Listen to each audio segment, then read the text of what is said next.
Hello दोस्तों, नमस्कार। आज हम चर्चा करने वाले हैं कि आज जो युग चल रहा है उसमें जो बच्चे हैं वो बहुत ज़्यादा एग्रेसिव हो जाते हैं। बहुत जल्दी, बहुत ज़्यादा उनके अंदर आक्रोश उत्पन्न हो जाता है और छोटी छोटी बातों पे बहुत जल्दी हाइपर हो जाते हैं।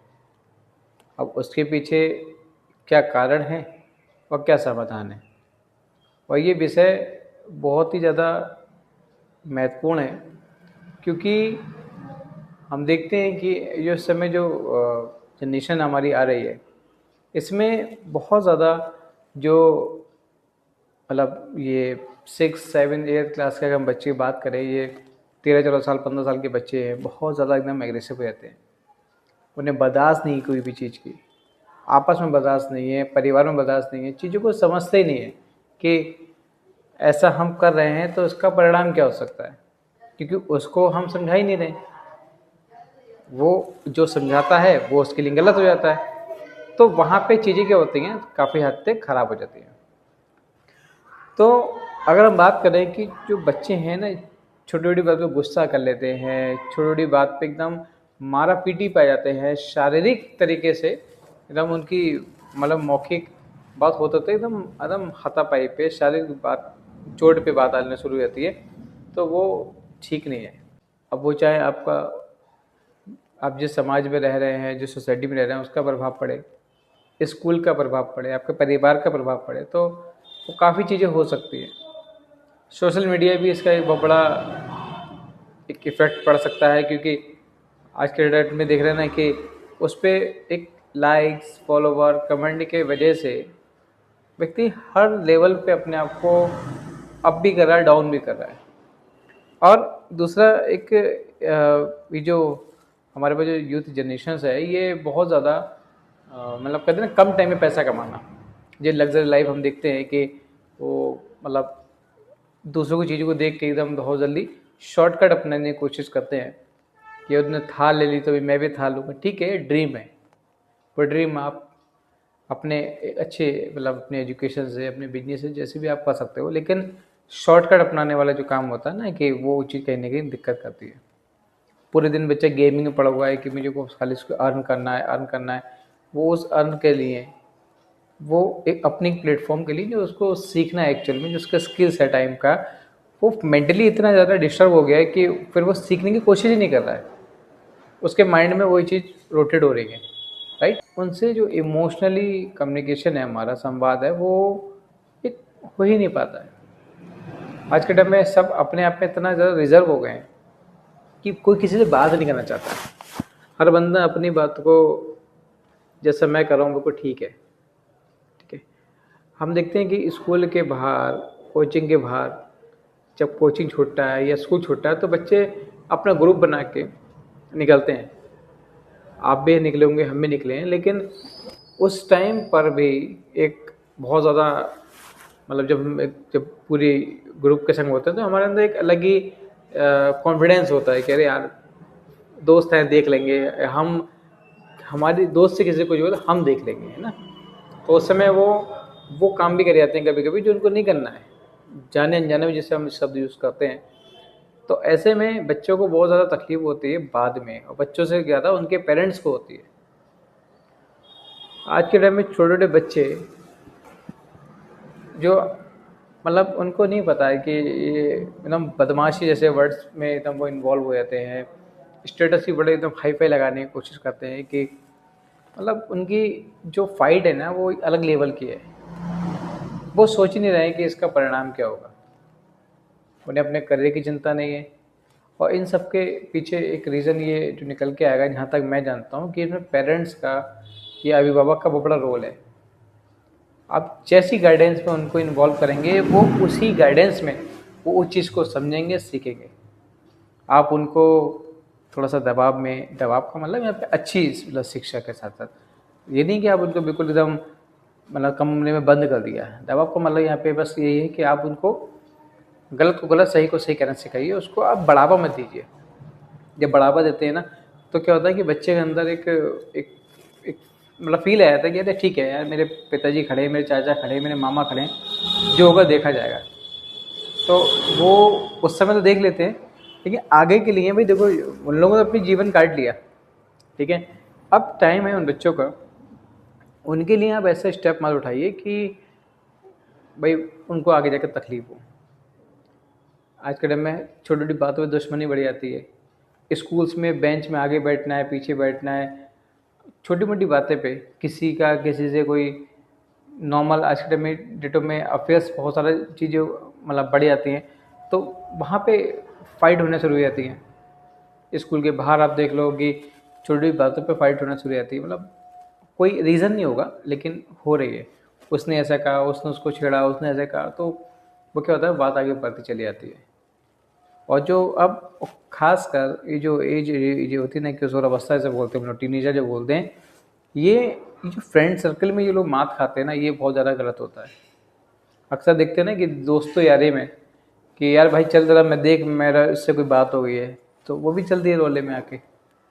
आप जिस बाइक पे जा रहे हो उस बाइक का लाइसेंस, आपका खुद का लाइसेंस नहीं बना हुआ होगा, आप उसके एलिजिबल नहीं हो, लेकिन आप एक अपना टशन दिखाने के लिए चले गए, वहाँ गए, वहाँ पे आपने जो भी अपनी बातचीत करी, मारा पीट जो भी आपको करना कर करा के आप आ गए। अब जिससे हुई थी वो तो साइड से है, और जिसकी वजह से आप गए थे, अब वो बंदा उसमें बिल्कुल लाइन हाजिर हो रहा है हर बात को लेके।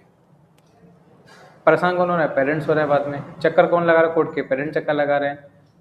कोई बात हो रही है, पेरेंट्स को पकड़ के ले जा रही है पुलिस, है ना। तो क्या आपका करियर भी खराब हो रहा है, आप पे बहुत सी चीज़ें गलत भी आप पे मतलब FIR लग गई, FR हो गई, तो आपके लिए तो आपका करियर बहुत ज़्यादा ख़राब हो रहा है। आपके एजुकेशन में क्या, अब पेरेंट्स क्या सोचते हैं कि भाई हम अपने बच्चों को पढ़ने के लिए भेज रहे हैं, तो उनको हमें भाई जो चीज़ हम नहीं कर पाए तो उम्मीद करते हैं कि पेरेंट्स के भाई हमारे बच्चे कर लें। बच्चे क्या करते हैं कि वहाँ पे जाके अपना अलग ट्रैक पे चलते हैं। तो इन सब चीज़ों को आप थोड़ा समझिए, ठीक है। पेरेंट्स से मैं खास कर बोलूँगा कि अपने बच्चों को इनफैक्ट 20 से 25 मिनट ज़रूर दीजिए, बात कीजिए उनसे, पूरे उनका पूरी तरह शेड्यूल पूछिए, कैसा रहा, क्या हुआ, क्या नहीं हुआ। अपना भी बताइए, अपना भी उनको एक्सपीरियंस दिखाइए कि आप कितनी मेहनत करते हो उनके लिए। जब तक उनको आप एहसास नहीं कराओगे, जताओगे नहीं, तो उनको भी एहसास नहीं होगा। लेकिन आप उनको बता ही नहीं रहे हो, आप उनको सुन भी नहीं रहे हो। आप पूरे दिन थका थकाया है, बच्चे भी पूरे दिन स्कूल कोचिंग यहाँ वहाँ घूम घाम के सब अपने अपने फ़ोन में लेके बैठ गए। आज के टाइम में फ़ोन का तो इतना ज़्यादा यूज़ हो गया कि घर में टेलीविज़न भी लगा हुआ है ना, आपका बहुत बड़ा इंच का भी लगा हुआ है, तो भी सब अपना अपना फ़ोन चला रहे हैं। मतलब टीवी चल रहा है लेकिन फ़ोन आपको देखना है, बात खाना खा रहे हैं, फ़ोन चला रहे हैं, कोई किसी से मतलब नहीं है। बस क्या है, सब बैठे हैं लेकिन एक्चुअल में नहीं बैठे हैं। आप यहाँ से नहीं बैठे हो, बस खाली आप फिज़िकली बैठे हुए हो। तो जब फिज़िकली बैठे हुए हो तो आपकी बातचीत क्या होगी? आप न सुना रहे हो न सुन रहे हो, आपकी इनकमिंग और आउटगोइंग दोनों कॉल बंद है आपकी। बस खाली आप शारीरिक रूप से बैठे भी हो, मानसिक रूप से आपका माइंड है ही नहीं, माइंड ही नहीं वहाँ पर। तो वहाँ पे चीज़ें हमारी गैप होती हैं, और वो बच्चों के लिए बहुत ज़्यादा आगे जाके उसका दुरुपयोग, क्योंकि सुन ही नहीं रहो, जब सुन नहीं रहो तो वो बच्चा अपने किसी और से बात करेगा अपनी।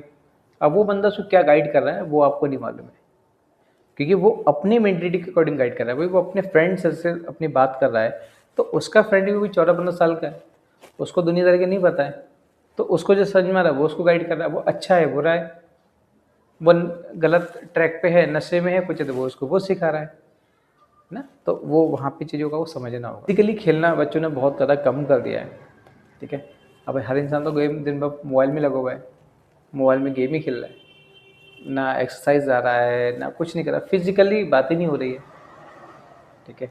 तो जब फिजिकली बात नहीं हो रही है, मेडिटेशन नहीं कर रहा है, उठ रहा है लेट, सो रहा है, सुबह देर से उठ रहा है, जल्दी उठ रहा है, भाग रहा है, कर रहा है, कोई शेड्यूल नहीं, उसकी लाइफ का कोई शेड्यूल ही नहीं बचा है।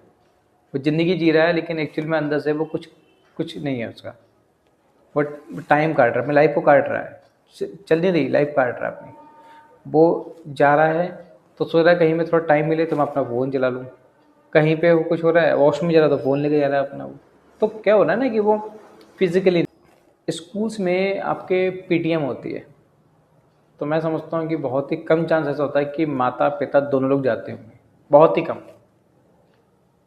ज़्यादातर या तो मम्मी चली जाती हैं, या तो मम्मी चली जाती हैं, इन केस पापा चले जाते हैं, वरना बहुत कम ऐसा तो दोनों लोग जाते हैं। अब आपको उसकी जो एक्टिविटीज़ हैं जो क्या चल रहा है उसका, क्या परफॉर्मेंस है, वो कैसे पता लगेगा? क्योंकि आप तो मिल ही नहीं रहे हो जाकर। तो आप अपने जब भी कोशिश कीजिए कि इसको समाधान ये भी है कि आप अपने, जब भाई पेटीएम रखी क्यों जाती है, पेरेंट मीटिंग भाई इसलिए रखी जाती है ताकि सिर्फ उसके मार्क्स के लिए नहीं होती है पेरेंट मीटिंग। पेरेंट मीटिंग का मतलब ये होता है कि आपका परफॉर्मेंस जो है एक्चुअल में वो कैसा रहा है। और एक मालूम होना चाहिए ना कि ये इनका जो अगर अच्छा स्कोर आ रहा है तो उसके पीछे क्या बात है, ख़राब आ रहा है तो क्या रीज़न है, तो वो चीज़ों को क्लियर होता है वहाँ पे, है ना। तो ज़रूर जाइए वहाँ पे जिससे कि आपको बच्चों की पता लगे। आप बच्चे की कोचिंग पढ़वाते हैं तो कोचिंग की टीचर जरूर आप मिल के आइए, बात मत कीजिए फ़ोन पे। व्हाट्सअप की दुनिया आज के टाइम में, आप मिल के आइए, पूछिए कैसा परफॉर्म चल रहा है, कैसा क्या है। आप वीकली जरूर मिल के आइए जिससे कि पता लगता है कुछ गैप्स होते हैं वो कवर होते हैं हमारे, है ना। इनके फ्रेंड सर्कल जो होता है ना बच्चों का, उन सब बच्चों को कॉन्टैक्ट नंबर रखें अपने पास। वहाँ देखिए कहाँ पे क्या है क्या नहीं है। जब तक आप अपने जो इनके जो फ्रेंड सर्कल है ना, अगर आप उनका कांटेक्ट जब तक नहीं होगा ना आपके पास कि किससे बातचीत कर रहे हैं, किससे मिल रहे हैं, जब तक फिर आप उसको फिर कवर नहीं कर पाओगे बाद में जाके। ये मालूम होना चाहिए कि कौन बंदा किस नेचर का है और क्या उसका व्यवहार है। बच्चों का दबाव मत डालिए कि इसको कंपेयर मत कीजिए उसको आप। अक्सर हम लोग दोनों प्रेशर डाल देते हैं, अरे उसको देख वो ने ऐसा करा, उसने देख उसने वैसे करा। ठीक है, वो अपने अकॉर्डिंग सब कुछ करेगा। आप उसको एक्चुअल परिस्थिति ज़रूर बताइए उसको। आप उसको एहसास कराइए कि आप जो मेहनत कर रहे हो ना वो उसके लिए क्यों कर रहे हो, कैसे कर रहे हो, क्या चाहते हो। ये वांट वर्ड जरूर इसमें यूज़ कीजिए कि आपको उसमें वांट जरूर आना चाहिए, चाहते क्या हो आप। जब तक वो नहीं बताओगे ना उसको, वाई नहीं बताओगे उसका क्यों, जब तक वो उसकी समझ में नहीं आएगा, है ना। तो वो चीज़ आपको जरूर को क्लियर कर कि भी मतलब आप उसको जो उसकी फीलिंग है ना उसको आप समझिए। हर एज के जब बच्चा बड़ा होता है ना तो हर एक एज में उसमें डेवलपमेंट होना शुरू होता है। वो सोचता है, समझता है, और उसके अंदर हर एक दिन कुछ ना कुछ नई चीज़ बढ़ती है। आप अपने एज में जाकर उसको ज़रा कनेक्ट करके देखिए, आपको मालूम चलेगा कि वो एक्चुअल में वहाँ पर क्या फ़ील कर रहा है। और वो अगर घर में भी एग्रेसिव हो रहा है ना तो उसके पीछे जानने की कोशिश कीजिए कि वो एग्रेसिव क्यों हो रहा है। आपको अगर ये नहीं मालूम चलेगा कि वो एग्रेसिव क्यों हो रहा है तो आप उसको समाधान नहीं कर पाओगे आप। क्योंकि एग्रेसिव जो चीज़ें होती है ना वो एक दिन की नहीं होती है, वो काफ़ी दिन का जो माइंड में उनके रोटेट कर रही चीज़ें वो उसके बाद वो स्टोर हो रही हैं उसके माइंड में। या तो वो बाहर निकलेंगी, गुस्से होकर बाहर निकलेंगी, किसी के ऊपर निकलेंगी, फिर वो चीज़ें ख़राब होती हैं। बच्चा ठीक से डाइट नहीं ले रहा है, अच्छा खान पीन नहीं कर रहा है, ठीक है, हो सकता है गलत लत में पड़ गया हो, आप पे टाइम ही नहीं है उससे पूछने का। आप अपने जो लाइफ है आप उसमें इतना व्यस्त हो गए हो, आप भी लेट आ रहे हो, वो भी रात को सोता मिल रहा है बच्चा आपका, तो नई चीज़ें कवर हो रही हैं आपकी। तो इन सब चीज़ों को ज़रूर कवर करें आप। कि अगर आपको कोई भी इसका समाधान लगता है तो प्लीज़ मुझे कमेंट में ज़रूर बताइएगा।